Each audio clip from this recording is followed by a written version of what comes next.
Deus vult. God wills it. Two simple words people say all the time. But in the year 1095, those words, spoken by one of the most powerful men in Christendom, became a death sentence for tens of thousands. They were a promise of divine approval for a holy war. They were a rallying cry that would send armies of nobles and fanatics marching thousands of miles from home. But this so-called divine mission to reclaim the Holy Land wouldn't lead to heaven.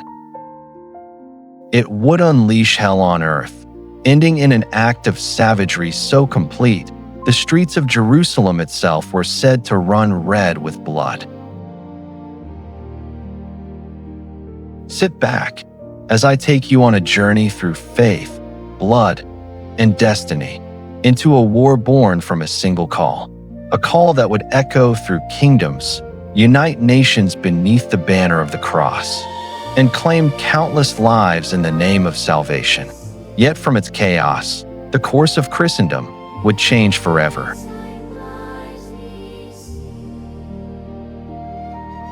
This is the story of the March to the Holy Land, the bloody tale of the First Crusade, a detailed historical documentary brought to you by the Chronicles of Truth, where faith, history, and revelation converge to uncover the untold stories that shaped our world. The year is 1095. Picture a Europe that's a tinderbox of faith, violence, and raw ambition.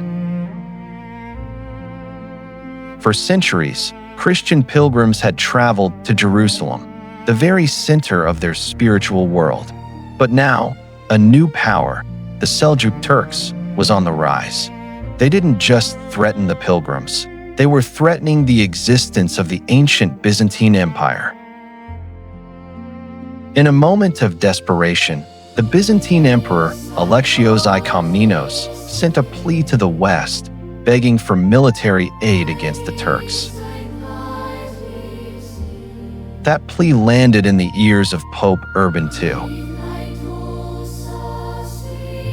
Urban was a sharp, ambitious leader, and he was determined to boost the power of the papacy. He saw the emperor's cry for help as more than a crisis. He saw an opportunity to point the violent energies of Europe's feuding nobles outward, to unite them all under one banner, and to cement his own authority as God's man on earth. So, on November 27th, at the Council of Clermont in France, he took his chance. He delivered a speech that would become one of the most influential and devastating in all of medieval history. Standing before a massive crowd of clergy and nobles, Pope Urban II painted a dark and grim picture. He spoke of alleged horrors committed against Christians in the East, of holy places being desecrated, and of Jerusalem, the city of Christ's resurrection, suffering under the rule of non-believers. He called on the race of the Franks to stop their constant, bloody infighting. Let those who have been robbers, he declared, now become knights. Let those who have been fighting their brothers now fight barbarians. But this wasn't just a call to war. It was a promise of salvation. Urban offered a spiritual reward that was impossible to ignore for anyone who took up the cross and marched to liberate the Holy Land. There would be an immediate forgiveness of all their sins. If you died on the road, at sea, or in battle against the pagans, your soul would be instantly cleansed. It was a divine justification for war, a permission slip for violence on a scale nobody had ever imagined. The reaction was explosive. The crowd worked into a state of religious ecstasy roared back with a single, deafening chant, Deus vult, Deus vult, God wills it. The Pope hadn't just launched a military campaign. He had lit a spiritual firestorm that, when eventually carried by preachers, it would spread to every corner of Europe. A holy mission had begun.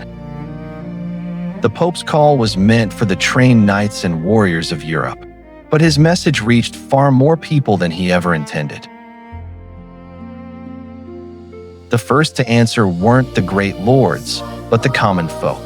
A huge, chaotic wave of peasants, poor townspeople, and low-ranking priests formed what we now call the People's Crusade.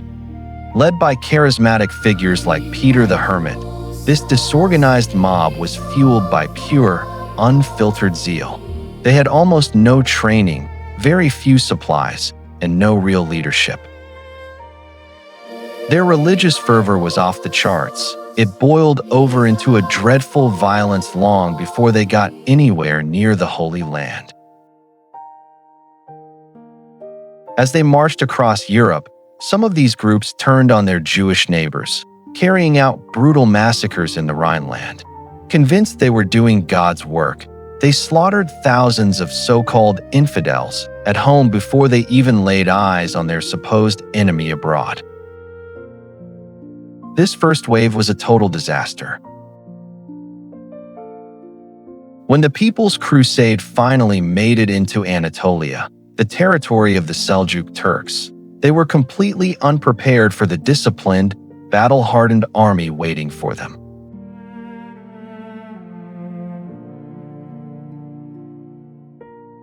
At the Battle of Civitate in 1096, they were ambushed and utterly wiped out. It was a bloody opening act, a stark warning of the chaos that had just been unleashed. The hell on earth of the crusade had found its first victims, and they were the very people who had answered its call with the most passion.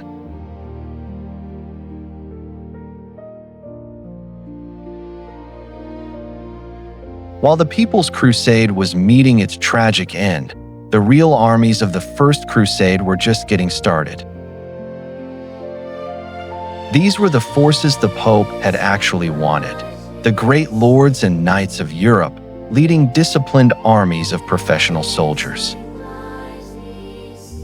Men like Godfrey of Bouillon, Raymond of Toulouse, and the ambitious Norman Prince Bohemond of Taranto. Why did they go? It was a mix of piety, ambition, and greed. Many were truly devout, driven by the promise of saving their souls. Others were younger sons with no land to inherit, who saw the East as a golden opportunity to get rich and powerful. Somewhere between 60,000 and 100,000 people, soldiers and non-combatants included, marched east. The journey was brutal. They crossed a continent, marching through the Balkans to the gates of Constantinople, where tension with their supposed Byzantine allies flared up almost immediately. From there, they pushed into Anatolia, facing scorching heat, starvation, and constant ambushes. They managed to besiege and capture the city of Nicaea in 1097. They survived a terrifying ambush and won a brutal victory at the Battle of Dorylaeum. They endured a grueling year-long siege to capture the fortified city of Antioch. The Crusaders' faith was matched only by their desperation. During the Siege of Massacre in 1098, starvation grew so extreme that some Crusaders turned to cannibalism, cooking and eating the bodies of their dead enemies. As one chronicler bluntly wrote, "I shudder to tell that many of our people, harassed by the madness of excessive hunger, cut pieces from the buttocks of the Saracens already dead there and devoured it with savage mouth." By June of 1099, after 3 long hard years of fighting, Only a fraction of the original Crusader army finally stood before the walls of their ultimate goal, Jerusalem. Their numbers had dwindled to about 12,000 fighting men. The city, now controlled by the Egyptian Fatimid Caliphate, was heavily defended. Its governor, Iftikhar al-Dawla, had kicked out the local Christians, poisoned the wells outside the city, and cleared the countryside of any supplies. The Crusaders were exhausted, thirsty, and on the verge of giving up. An initial desperate attack on the walls failed miserably. It looked like the whole venture might fall apart right at the finish line, but then their luck turned. Genoese sailors arrived at a nearby port with crucial supplies and, most importantly, timber from their dismantled ships. With this wood, the Crusaders built exactly what they needed: massive siege engines, including mighty siege towers and a battering ram. To lift their spirits, they held a religious procession, marching barefoot around the city walls before gathering on the Mount of Olives for sermons. Then, on the night of July 13th, they made their final move. The main assault began on July 14th. Under the cover of darkness, Godfrey of Bouillon's men moved their siege tower to a weaker part of the wall, catching the defenders completely by surprise. While Raymond's forces attacked from the south, Godfrey's men fought their way onto the northern wall. The battle was savage. Finally, on July 15th, 1099, a few knights led by Godfrey breached the battlements, and the city's defenses started to collapse. A nearby gate was thrown open, and the Crusader army poured into Jerusalem. They had reached their goal, but what came next wasn't holy prayer. It was a massacre. The Crusaders, hardened by years of brutal war and absolutely convinced they were God's avenging angels, unleashed a storm of violence on the city's people.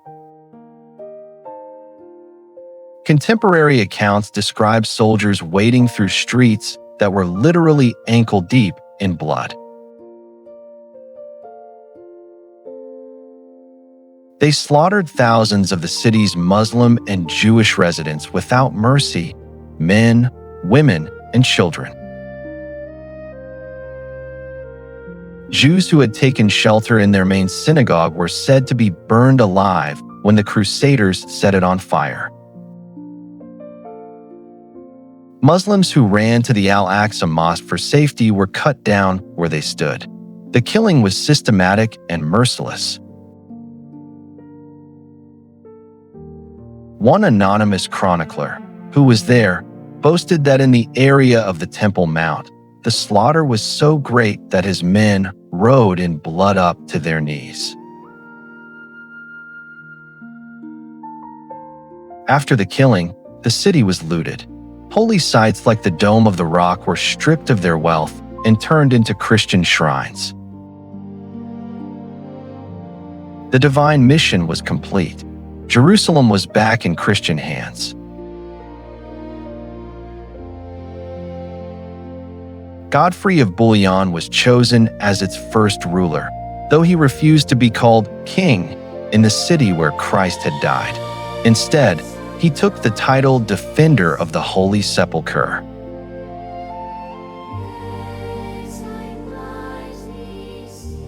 The Kingdom of Jerusalem was born, a Christian state created with blood and fire. The First Crusade was against all odds, a shocking military success. An army from a divided continent, full of competing lords, had marched for years, crossed thousands of miles, and conquered one of the holiest and best defended cities on earth. But that victory came at a horrific price. The divine will that Pope Urban had summoned at Clermont had been twisted to justify unspeakable brutality. The massacre at Jerusalem left a deep and bleeding wound on the relationship between the Christian, Muslim, and Jewish worlds, a wound that would set the stage for centuries of conflict, revenge, and mistrust that we can still feel today.